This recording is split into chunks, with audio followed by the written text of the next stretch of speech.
घुमाई दा। ए राजा हमके मुंडेरवा घुमाई दा। उहाँ के चीनी मिल हमके दिखाई दा। उहाँ के चीनी मिल हमके दिखाई दा। ए राजा हमके मुंडेरवा घुमाई दा। ए राजा हमके मुंडेरवा घुमाई दा। ए राजा हमके मुंडेरवा घुमाई दा।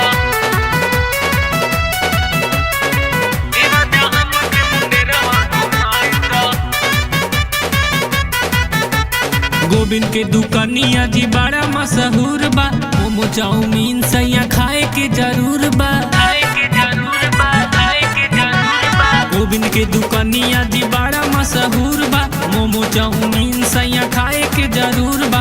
सोनारा दुकानिया से झुमका दियाई दा। सोनारा दुकानिया से झुमका दियाई दा। ए राजा हमके मुंडेरवा घुमाई दा।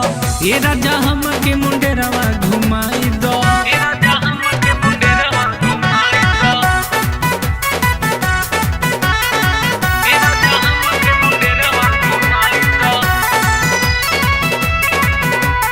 तीन मूर्ति चौराहा सैया बड़ा मशहूर बा। काली जी के दर्शन करे के जरूर बा।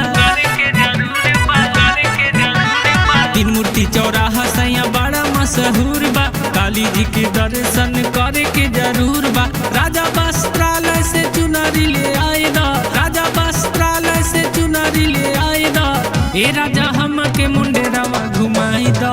ए राजा हमके मुंडेरवा घुमाई दा। ए राजा हमके मुंडेरवा घुमाई दा। ए राजा हमके मुंडेरवा घुमाई दा।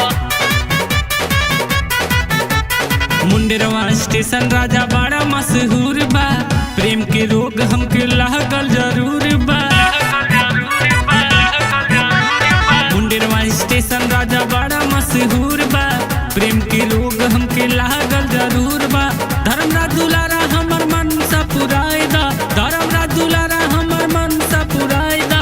ए राजा हमके मुंडेरवा घुमाई दा। ए राजा हमके मुंडेरवा घुमाई दा।